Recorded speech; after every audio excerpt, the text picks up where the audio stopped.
Assalamualaikum warahmatullahi wabarakatuh. Alhamdulillah, pada kesempatan kali ini kita dapat bertemu kembali pada mata pelajaran Pendidikan Agama Islam dan Budi Pekerti.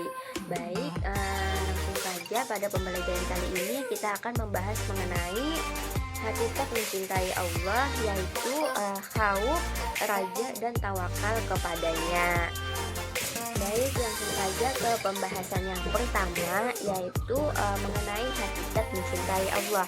Nah, jadi ketika cinta seseorang kepada Allah itu tumbuh dari pengaruh akal dan jiwa yang kuat akibat dia itu berpikir mendalam terhadap kekuasaannya, baik itu di langit, di bumi, dan sebagainya.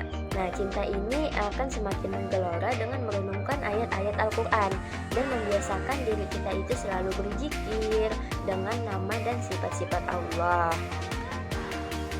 Nah, jadi seseorang itu tidak akan pernah memperoleh kesempurnaan iman tanpa mengenal keagungan Allah. Jadi merasakan kebaikan dan ketulusan Allah dan mengakui nikmat-nikmat Allah yang telah menetapkan cinta kepada orang-orang yang beriman. Nah, jadi itu tadi adalah pengertian mengenai hakikat mencintai Allah. Adapun tanda-tanda cinta kepada Allah itu yang pertama adalah kita mencintai Rasulullah. Kemudian kita yang kedua itu adalah mencintai Al-Quran. Yang ketiga, menjauhi perbuatan dosa. Selanjutnya, mendahulukan perkara yang dicintai oleh Allah dan tak gentar menghadapi hinaan. Nah, itu tadi beberapa tanda-tanda kita itu cinta kepada Allah. Baik, selanjutnya adalah cara meningkatkan cinta kita itu kepada Allah. Nah, yang pertama itu adalah memahami besarnya cinta Allah kepada hambanya. Nah, jadi untuk meningkatkan rasa cinta kita kepada Allah itu dapat dilakukan dengan cara memahami betapa besarnya cinta Allah kepada hambanya. Kemudian yang kedua adalah senantiasa membersihkan hati. Nah, jadi setiap manusia itu akan selalu membersihkan hatinya. Dan yang terakhir adalah mempelajari ilmu agama secara mendalam.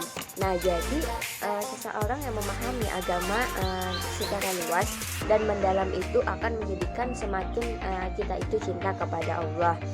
Nah, itu. Oke, baik. Pembahasan selanjutnya adalah yang kedua, hakikat takut kepada Allah, yaitu khauf. Nah, jadi khauf ini artinya adalah rasa takut, sedih, gelisah yang disebabkan oleh hilangnya sesuatu yang bermanfaat atau mendapatkan sebuah musibah.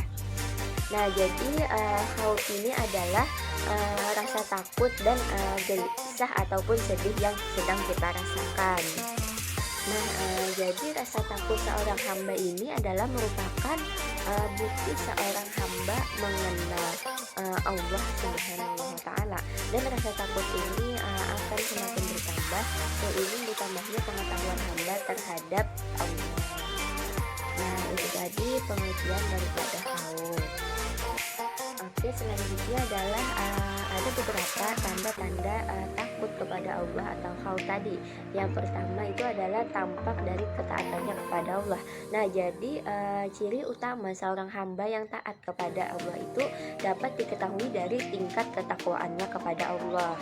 Kemudian yang kedua adalah menjaga lisan dari perkataan dusta. Nah, jadi manusia ini adalah makhluk sosial yang senantiasa itu saling berinteraksi sesama manusia satu sama lain. Nah, maka berbicaralah dengan lisan dengan baik, seperti kita itu menghindari perkataan dusta. Kemudian yang ketiga adalah menghindari iri dan dengki.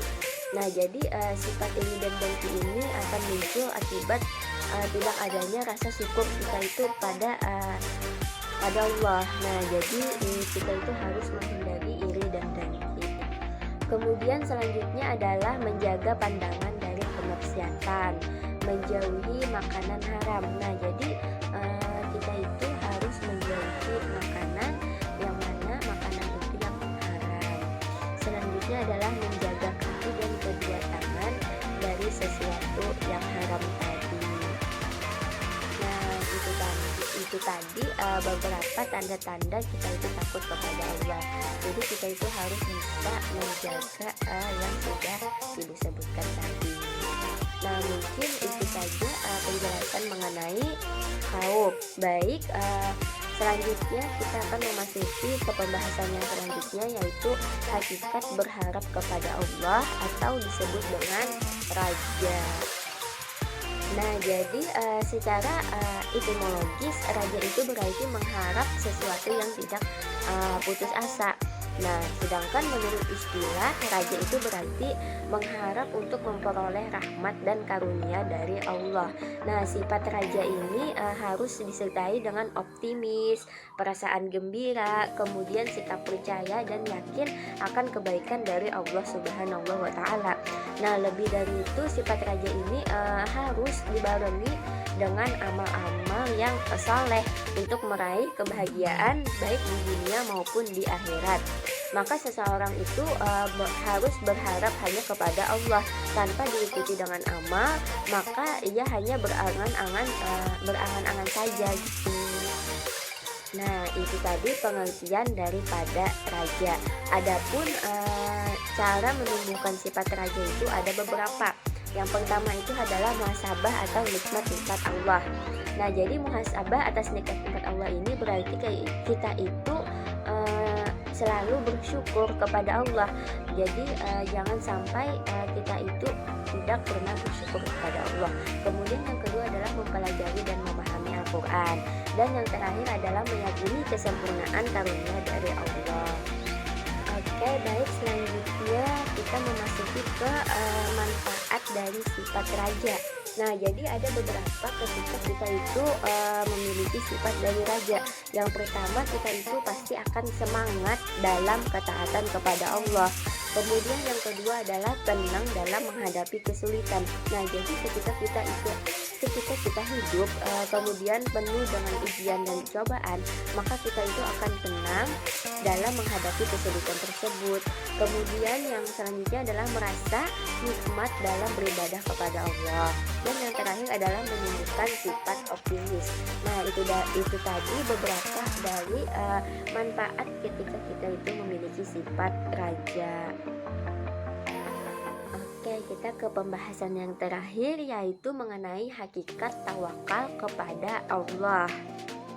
Nah, jadi secara bahasa tawakal itu berarti memasrahkan atau menanggungkan sesuatu, mewakilkan atau menyerahkan. Sedangkan secara istilah tawakal itu berarti menyerahkan segala permasalahan kepada Allah. Nah, jadi ketika setelah melakukan usaha sekuat tenaga, maka seseorang itu diwajibkan bertawakal kepada Allah. Nah, jadi bertawakal ini adalah menyerahkan segala usahanya itu kepada Allah.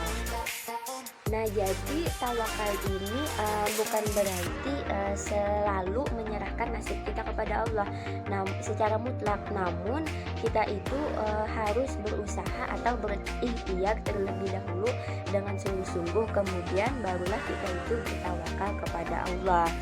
Nah, jadi seseorang yang menerapkan sikap tawakal ini akan tumbuh keyakinan bahwa ya tidak ada satupun amal kebaikan yang sia-sia. Nah, segala urusan baik diterima atau ditolak amalnya itu merupakan hak penuh dari Allah. Nah, tugas seorang hamba itu hanya beramal sebaik-baiknya. Nah, itu tadi pengertian mengenai tawakal kepada Allah. Oke, baik, selanjutnya manfaat dari tawakal. Banyak manfaat yang akan diperoleh ketika kita itu menerapkan sikap tawakal dalam kehidupan sehari-hari. Yang pertama itu adalah tercukupnya semua keperluan. Jadi ketika seseorang itu bertawakal kepada Allah, maka akan mendapatkan jaminan tercukupnya semua kebutuhan hidupnya.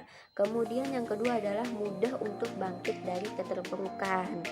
Dan yang ketiga adalah tidak bisa dikuasai oleh setan. Nah, jadi seseorang yang bertawakal itu tidak bisa dikuasai oleh setan. Kenapa? Karena setan tidak punya kemampuan menggoda orang-orang yang dekat kepada Allah. Kemudian selanjutnya adalah memperoleh nikmat yang tiada henti. Nah, jadi Allah akan memberikan nikmat yang terus-menerus mengalir tiada henti kepada hambanya yang selalu berikhtiar tanpa mengeluh, kemudian bertawakal kepada Allah. Kemudian yang terakhir adalah menghargai hasil usaha. Nah, jadi seseorang yang bertawakal ini akan menerima apapun hasilnya, apapun hasil akhir dari usahanya.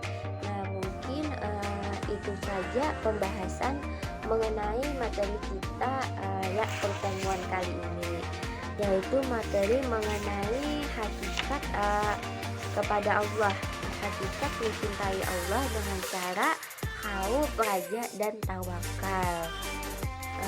Salah silap mohon maaf. Mungkin sampai di sini saja. Wassalamualaikum warahmatullahi wabarakatuh.